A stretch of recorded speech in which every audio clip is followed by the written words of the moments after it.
Dito sa isang babae ay siya po yung nakapangalan. Sa kanya po nakapangalan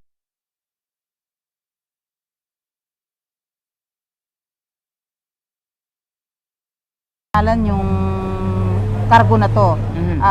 Doon po sa resibo na nakalagay is galing po siya ng Tabuk Benguet, naka-address sa kanya at base sa pag-interview ko sa kanila kanina, ang sabi nila may nag-text sa kanila na kaibigan nitong isa na sabi daw kunin sa drop and go ng Victory yung pinadalang cargo at babayaran sila ng 300 pesos. Okay, sa kakabukas pa lamang po ng kanilang FB, mga kaibigan, nandito po kami sa Dau exit, malapit ho sa Dau exit sa NLEX, mga kaibigan, at hindi rin ho kalayuan sa Dau bus terminal. Ma'am, pakiulit lang ho, saan ho galing yung cargo na sa Tabuk dyan ho sa Mountain Province, tama? Oo, base po sa resibo, nang galing po siya sa Tabuk Benguet, itong cargo na to, na ang nakalagay is, ito nga, saging po yung ayan o, saging o, nakikita natin o. Saging po siya.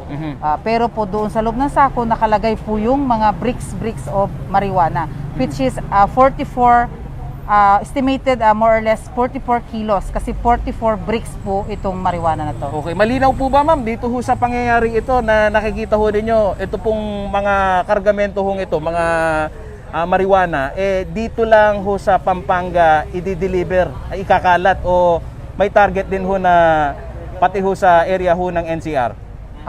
Ito ay dahil itong mga consignee ay taga Angeles po, malamang po ito ba within the area ng Pampanga po ito siguro ikakalat at luckily nakuha po natin siya, hindi na po siya mailalabas at hindi na po siya makakasira sa buhay ng ating mga kababayan. Yung street value ho nito, mahalaga ho rin naming malaman kung hindi pa namin siya nakukompute ngayon so far kasi ongoing pa po yung inventory natin. Pero more or less kasi 44 kilos. So ita-times lang po natin siya sa DDB value ng marijuana po. Ma'am, sa taon hong ito, ilang beses na ho kayo nakasabat ho ng ganitong klase ng droga, ito hong marijuana na galing ho ng Mountain Province? Sa ngayon, ito pa lang po dito sa Mabalacat.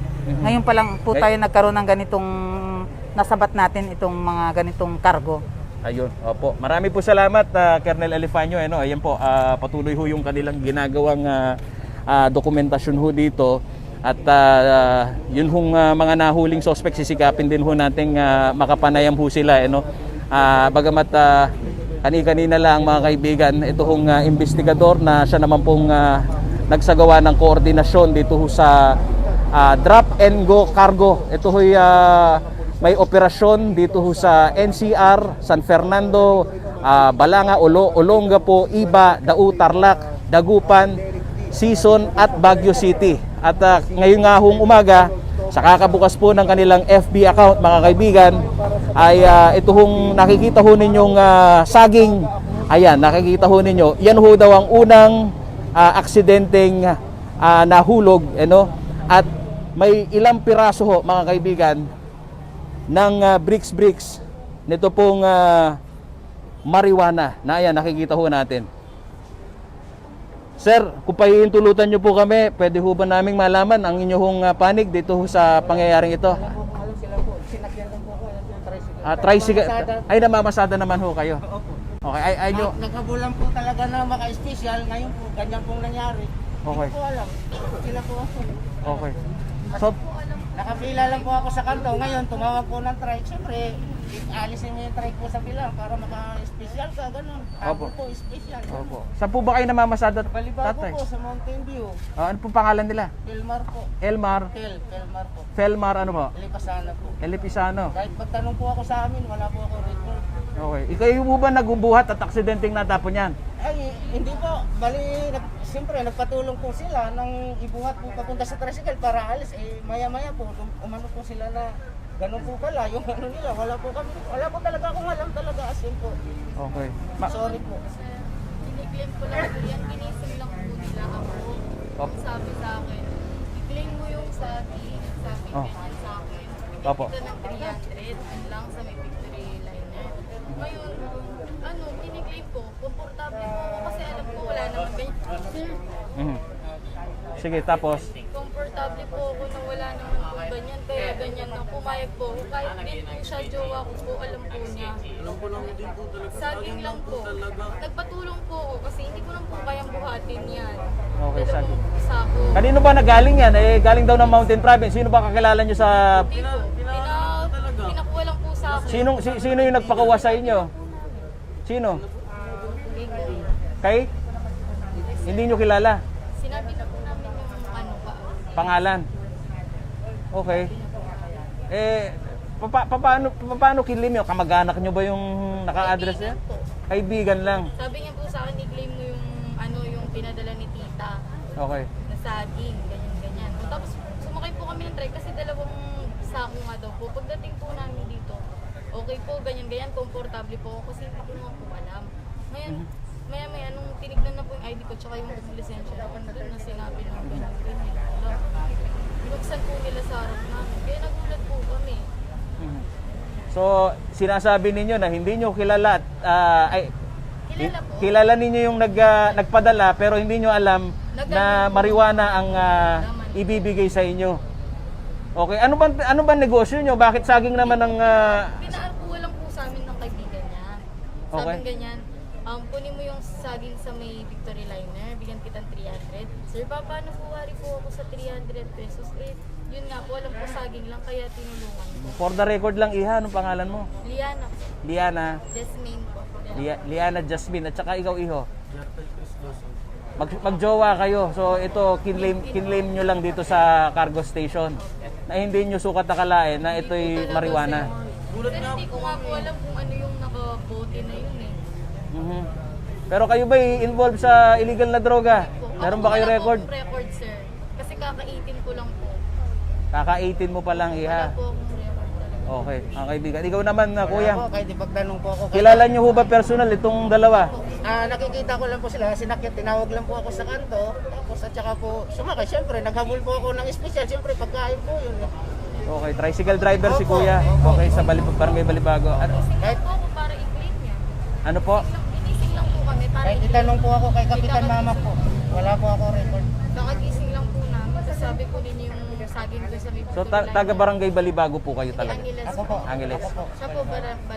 Pumunta lang po kami sa kaibigan namin. Okay, siya rin kasama ninyo sa totoo ba na siya kinuha nyo lang na Pinakyan service? lang po namin. Kasi nga po, yun nga po, hindi ko naman po kayang lakarin buhatin po yun ng gano'n. Kaya kumuha po kami ng drive. Kaya yun. Mabigat-bigat nga naman yan, mga kaibigan. Nakikita ho ninyo kung ilang bricks ho ito. Sabi ho ni Colonel Elifanio, nasa tinataya hong nasa higit 5 milyong piso. Ito hong street value ng marijuana na ang binabanggit naman ho sa panig ho nitong mga suspect na sila naman pong nakitang bit-bit. Ito hong sako. Galing ho yan sa sako, mga kaibigan. Ito nakikita ho ninyo sako na pinalaman ho dito sa saging saba. Saging lang saba rin kuya. Oh. Ngayon ipinasok, isinilid ho itong mga bricks na marijuana. Nagkataon ho, mga kaibigan, nalaglag at meron hong ilang piraso ng bricks ng marijuana ang nakita. Kaya yung koordinasyon ho nitong mismong empleyado ho ng cargo na isumbong ho ito, isuplong sa mga alagad ng batas. Ito naman ho ang ginagawa ho nila ngayong pangangalap ng mas malalimang pa hong impormasyon dahil mula ho dito sa sinasabi naman ng mga suspect, kakilala raw nila, kamag-anak ninyo yung kaibigan lang na sinabi, meron daw ipapadala na saging sa hindi naman daw nila sukat akalain, ito palang saging ay may lamang marijuana. So panig ho yan itong mga suspect, mga kaibigan. Eto, ma'am, narinig po namin yung panig nitong mga suspect at sinasabing sila na pag-utusan lang na kunan. Ito hong mga kilo-kilo ng marijuana. Ulitin lang ho natin, gaano ho kalaki yung street value? Kanina pinakita niyo sa akin, ma'am.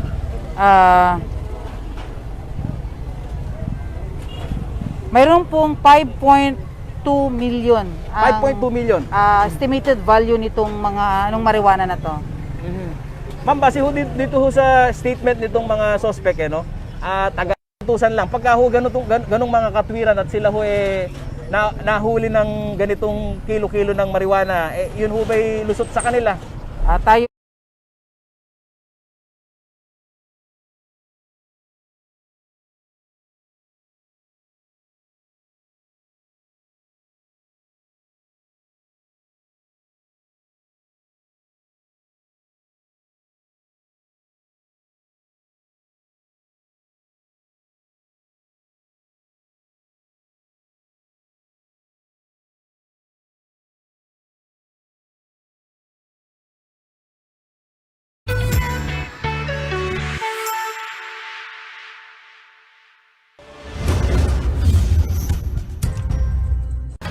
Ang wasto at regular na paghuhugas ng kamay ay ang pinakamabisang paraan para makaiwas sa COVID-19. Sundin lamang ang mga simpleng hakbang. Hugasan ang inyong mga kamay gamit ang sabon at tubig. Kuskusin mabuti ang inyong mga kamay. Magsimula sa palad hanggang sa pagitan ng mga daliri at likod ng kamay. Gawin ito sa loob ng 20 segundo. Panlawang mabuti ang inyong mga kamay at patuyuin ito gamit ang malinis na tuwalya. Laging tandaan, ang tubig ay sandata laban sa COVID-19. Ugaliing maghugas ng kamay sa wastong pamamaraan. Ang paalalang ito ay hatid sa inyo ng Prime Water.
Bawat boto ay mahalaga dahil ito yung pagkakataon na pantay-pantay ang tingin sa bawat Pilipino. Ito yung pagkakataon na pantay-pantay na may karapatan tayo para ihalal yung mga gusto nating manungkulan sa gobyerno.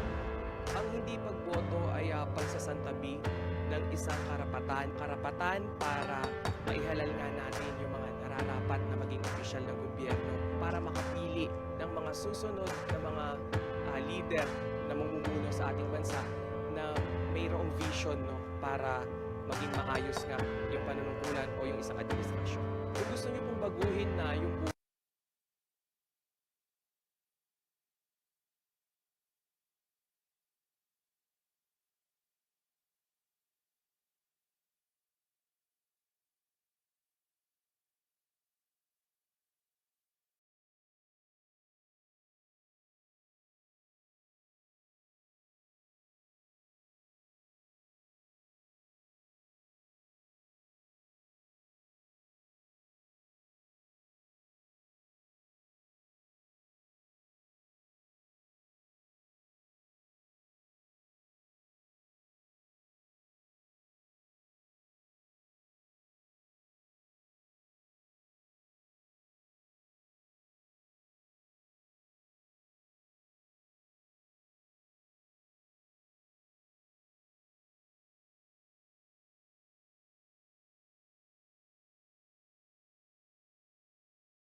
Kamalwan ko, wise to ka, ing Kapampangan Pride Assisi.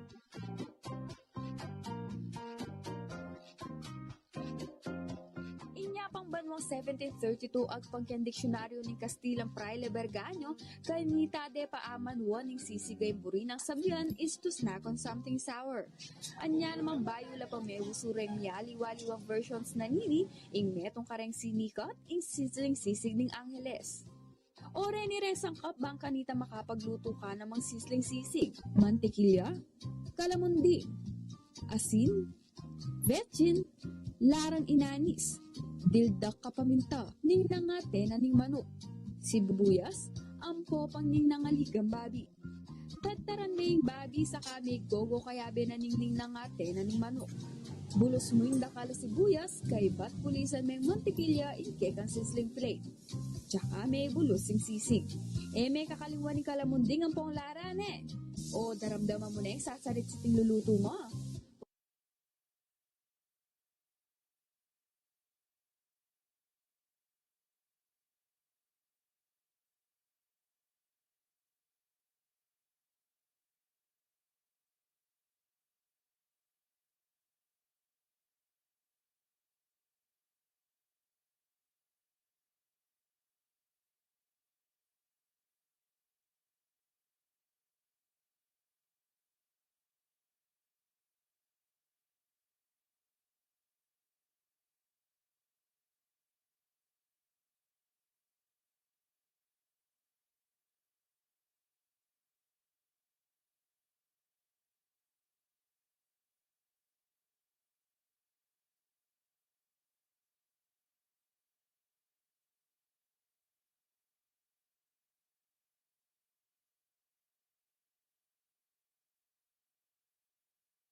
Nagbabalik po ang CLTV News at kabilang sa mga early bird na nag-file ng kanilang Certificate of Candidacy ang magkapatid na sina Angeles City Mayor Carmelo Pogi Lasatin Jr. at Pampanga 1st District Representative Carmelo John Lasatin II ngayong araw.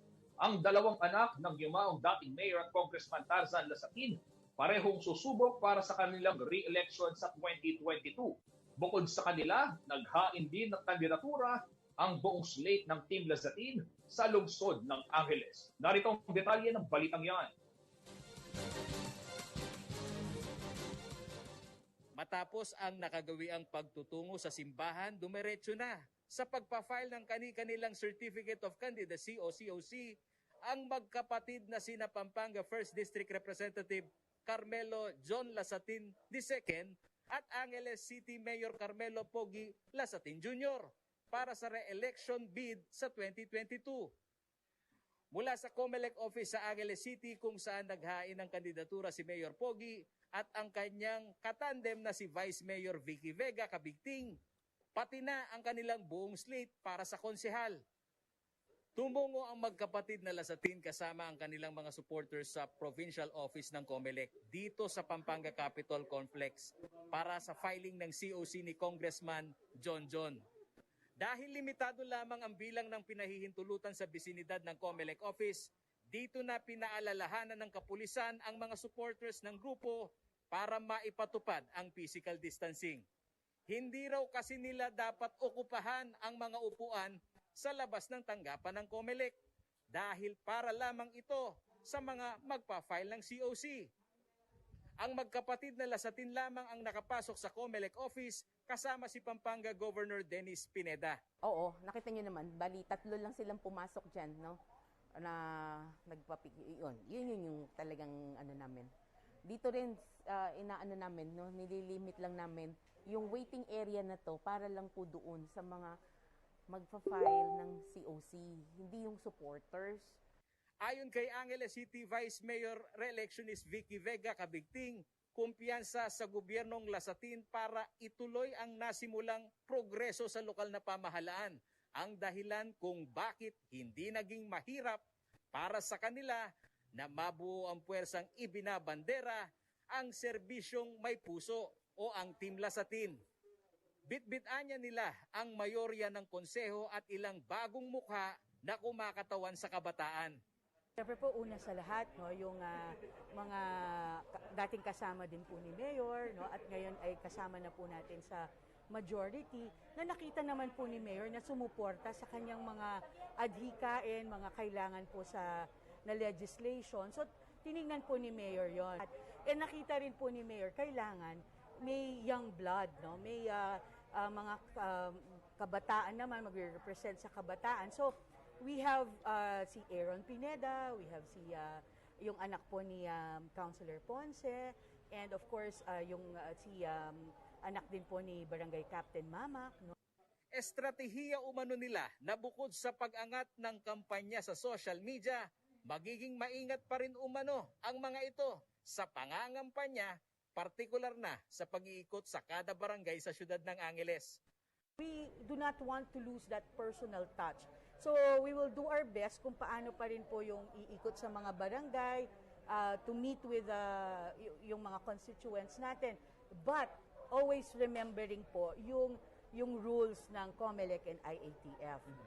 Kabilang naman daw sa mga prioridad na programa ni Mayor Pogi kung sakaling palarin sa susunod na termino ay ang pagbigay kalinga sa mga senior citizen, pagpapalakas ng livelihood program sa syudad at pangangalaga sa kalikasan, pagpapadali sa pagnenegosyo at iba pa.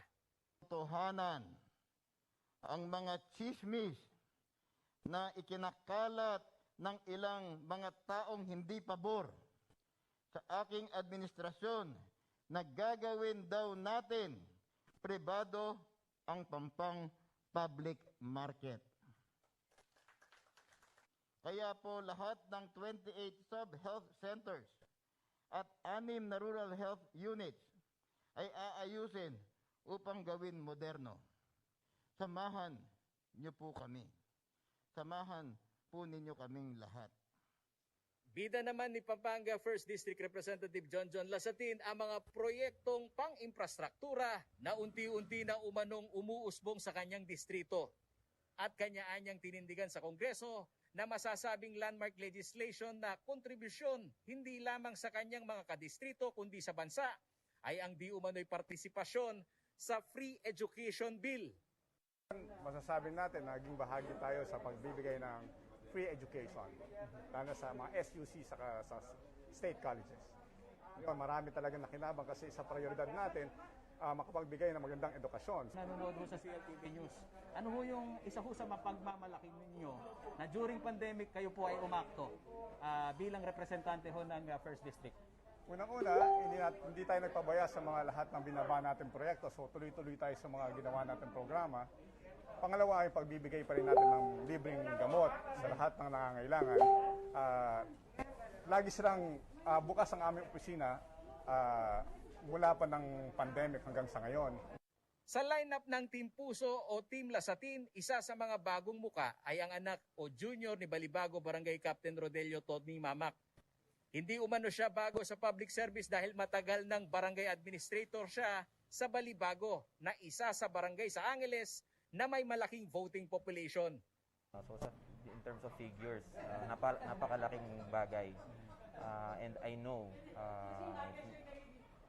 full support din ang mga taga-barangay Balibago and the rest of the barangays kay Mayor Pogi. So synergy lang. As one group, lalo na ngayong pandemic, we will push for legislations na kung saan mapapagaan natin yung buhay ng mga Angeleños.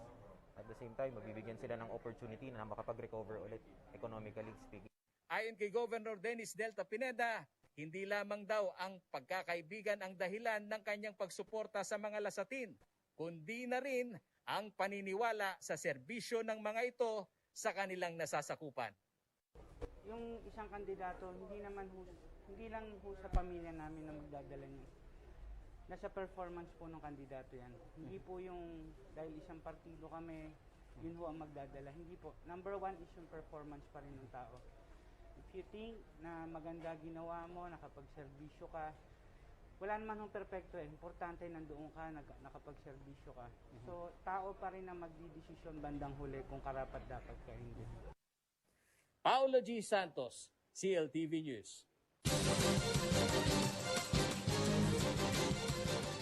At sa iba pang mga balita, naghain na ng kanilang Certificate of Candidacy sina Pampanga 3rd District Board Member Ross Vihenson at City of San Fernando Councilor BJ Lagman para sa karera ng pagka-alkalde at vice-alkalde sa syudad ng San Fernando. Naghain na rin ang kanyang COC, silikan ng mga barangay president at Dolores Barangay Captain Vilma Kaluwag para muling sumubok sa karera sa pagka-alkalde. Narito po ang detalye ng mga balitang yan.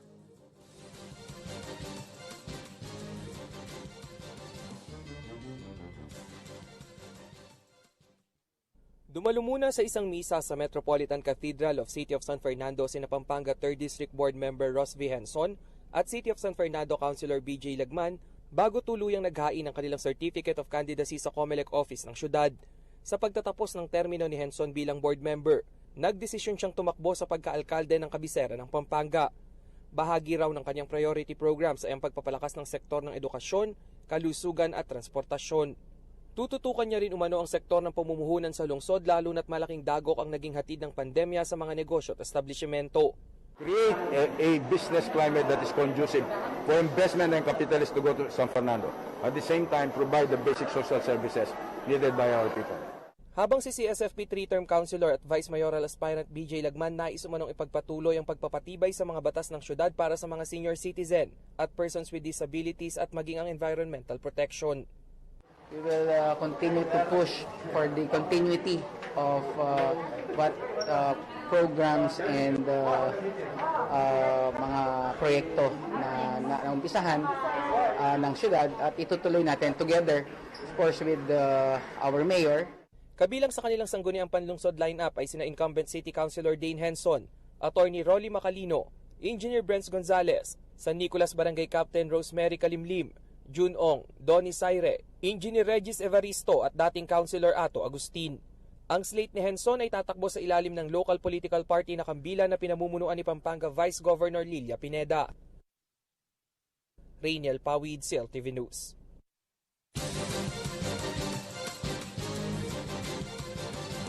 Matapos ang tanghalian, dumating na sa tanggapan ng COMELEC City of San Fernando si Liga ng mga Barangay President at Dolores Captain Vilma Kaluwag para maghain ng Certificate of Candidacy. Sasabak sa mayoral race si Kaluwag sa pangalawang pagkakataon matapos mabigo noong 2019. Sa kanyang muling pagtakbo, ang mga programang pangkalusugan daw ang magiging isa sa kanyang mga banner project. Kinakailangan umanong maging maayos ang healthcare system ng syudad, lalo na ngayong pandemya. Universal healthcare ang ating prioridad. Stay safe po, kalma lang po tayo. Kailangan po magkaisa po tayo sa pagdadasal at sana po maging payapa ang eleksyon po dito sa San Fernando. Wala pa namang inilalabas na detalye sa kung sino ang bubuo sa City Councilor lineup ng Team Kaluwag. Magiging katandem niya naman bilang Vice Mayoral candidate si Ariel Carion na hiwalay na naghain ng kanyang COC. Rainiel Pawid, CLTV News.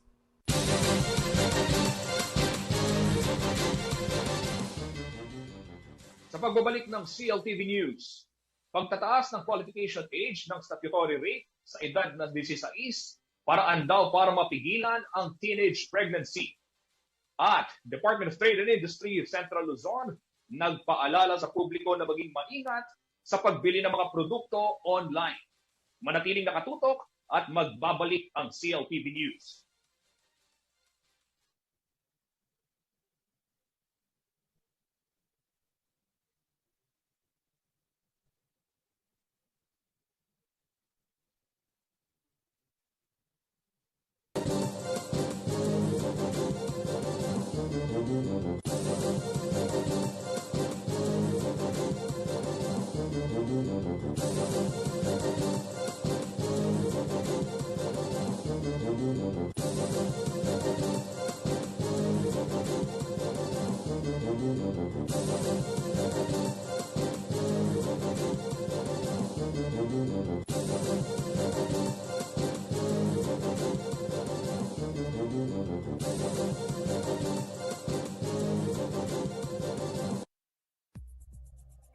This program was brought to you by Shore 360.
Nagbabalik po ang CLTV News sa iba pang mga balita, suportado ng Population Commission at maging ng mga grupo ng kababaihan ang isinusulong na pag-amyenda sa batas para itaas sa 16 years old ang qualification age sa mga biktima ng statutory rape. Bukod sa dagdag protection daw ito sa mga batang babae, makatutulong din daw ang naturang panukala para mabawasan ang mataas na bilang ng teenage pregnancy sa bansa. May report si Paulo G. Santos.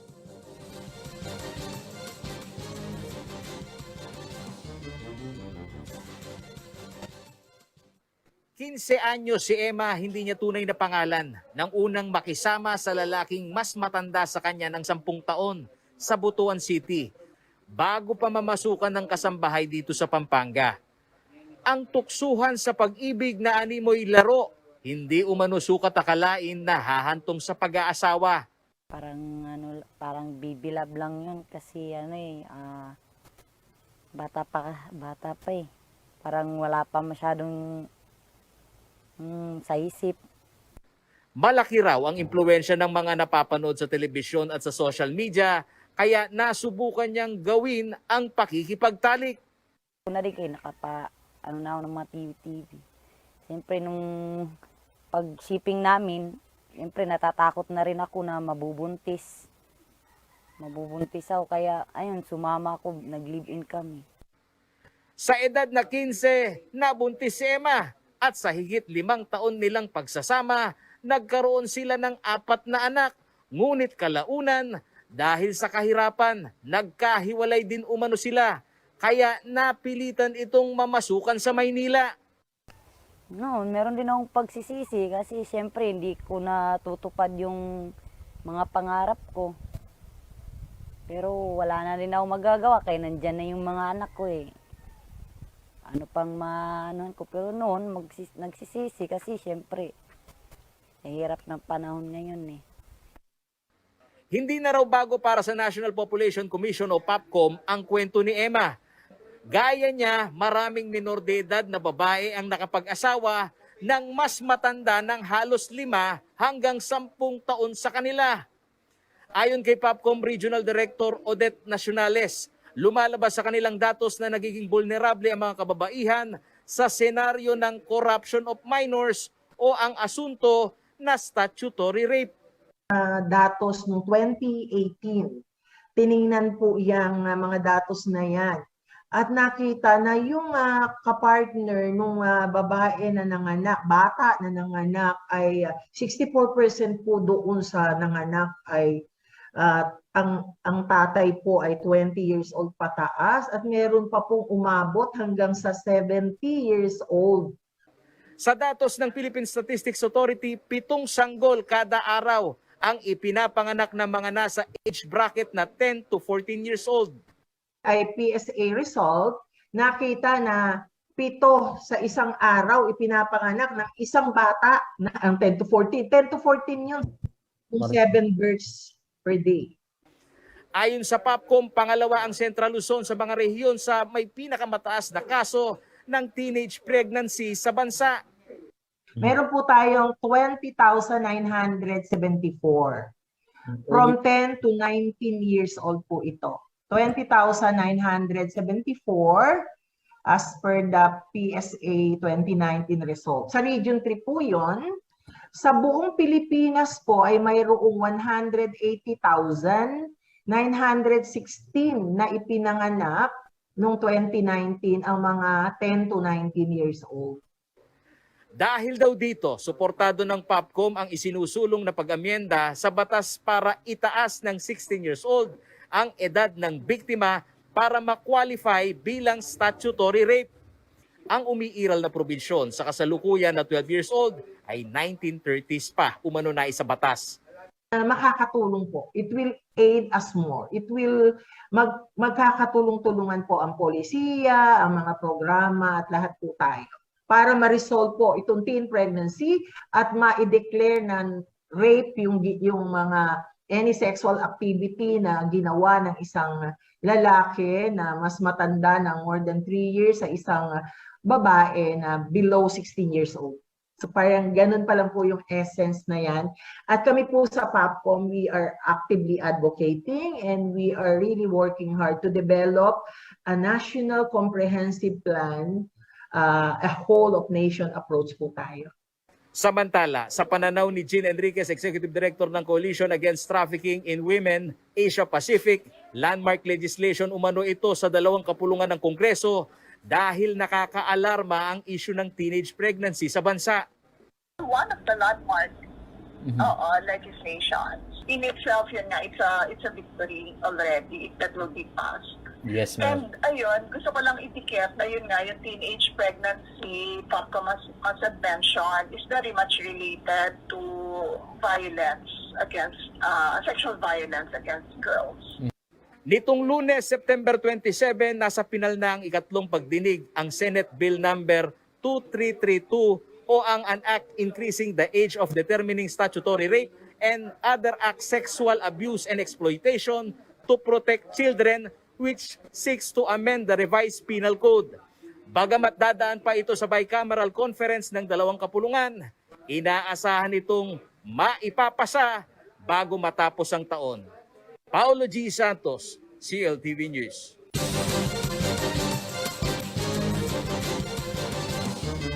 At sa iba pang mga balita, habang papalapit ang Pasko, marami sa ating mga kababayan ang nag-iisip na kung saan bibili ng panregalo. Kayo ba mga kanayon, may mga wishlist na, ano?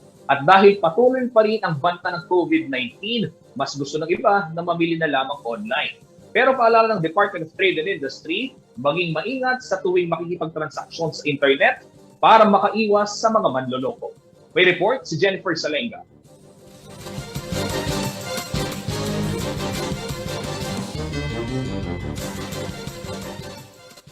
Bahagi na ng kulturang Pilipino ang pamimigay ng regalo tuwing Pasko. May pandemya man o wala, hindi ito pinalalampas ng mga Pilipino. May paramdam lang ang season of giving sa kanilang mga mahal sa buhay. Pero hindi katulad ng mga nakalipas sa senaryo na siksikan sa mga mall at iba pang pamilihan pasapit ng Vermonts. Online platform ang takbuhan ngayon ng karamihan bilang pag-iingat na mahawaan ng COVID-19. Kasabay ng Consumer Welfare Month ngayong buwan ng Oktubre, ipinaalala ng Department of Trade and Industry ang karapatan ng mga mamimili na dapat nilang malaman. Lahat tayo may K, no? May K tayo.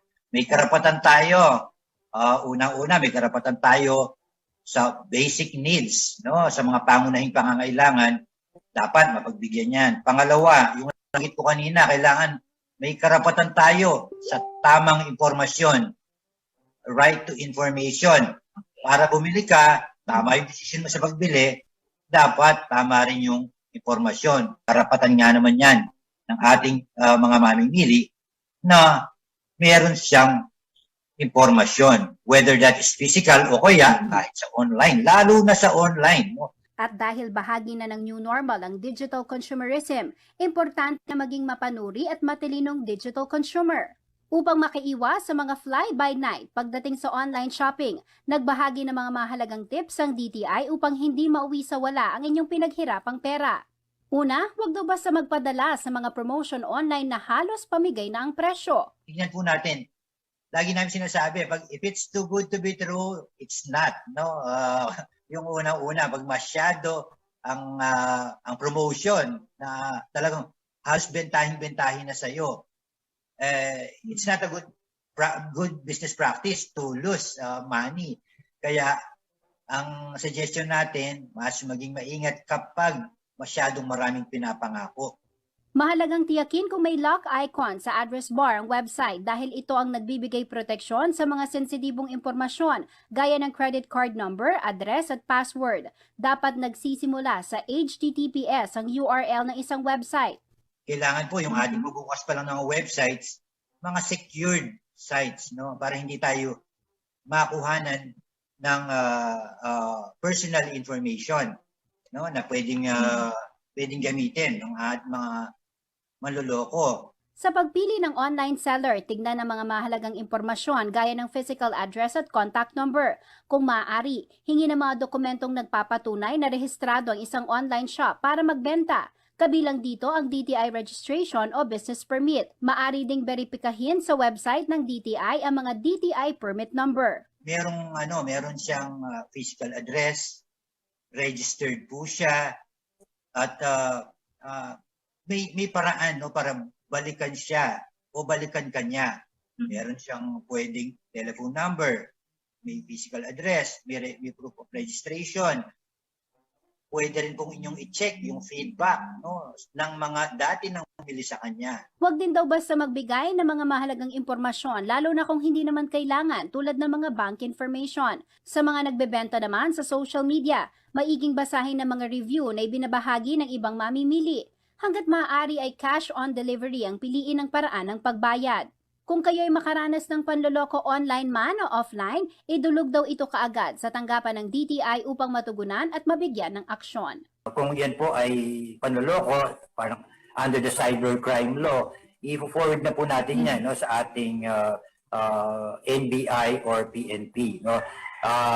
Now, pwede rin po kayong mag-email din po pala sa amin, no, consumercare@dti.gov.ph kung meron po tayong reklamo. Magiging matalinong online buyer po tayo. Maraming paraan, no, para bumili sa online. Napakaraming choice ng mga magagandang produkto. Kung paano natin pinipili yung mga magagandang produkto, ganyan din piliin natin yung mga sellers. Jennifer Salenga, CLTV News.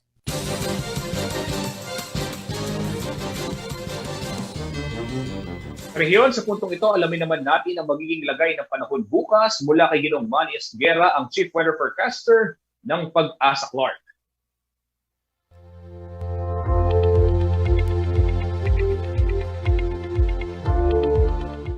Magandang gabi po. Narito po ang magiging taya ng ating panahon sa susunod na 24 oras. Yung extension po ni Typhoon Mindule ay nakakaapekto na lamang po dito sa may sa eastern section ng Northern Luzon. However, malayo na po siya, no? Namataan na po siya sa layong 2,085 kilometers dyan po sa may hilagang silangan ng extreme Northern Luzon. So hindi na po ito makakaapekto, hindi na po siya naging bagyo, no? Hindi siya pumasok ng PAR, kaya po dalawang bagyo lamang po ang bumisita sa atin ngayong buwan ng Setyembre. Although maalinsangan po. So ang Metro Manila po at nalalabing bahagi ng bansa, magiging bahagi hanggang sa komisyon ay magiging maulap, papapawirin, na meron lamang po tayong inaasahang mga isolated cases ng rain showers na dulot po ng localized thunderstorm. So pinag-iingat pa rin po ang lahat, mainit po ang panahon, although may aasahan naman tayong isolated ng rain shower sa bandang hapon o gabi. So sa ngayon po, wala pa naman po tayong namamataang ibang weather system na gagambala sa ating bansa. Ito lamang pong localized thunderstorm. So pinag-iingat po ang lahat. Magandang gabi po.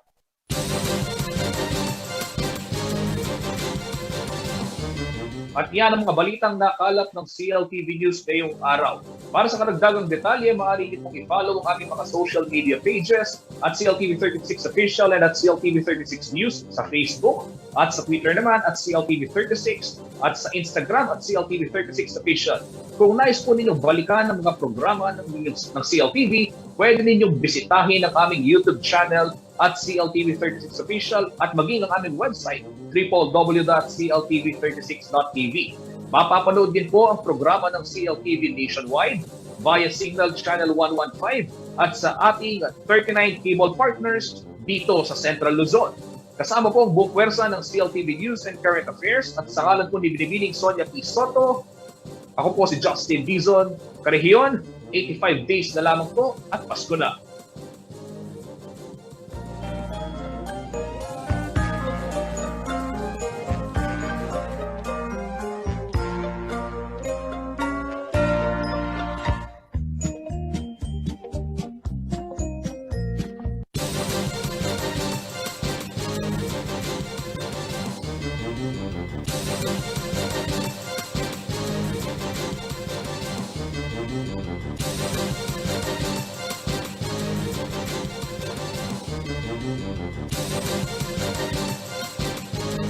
Our superhero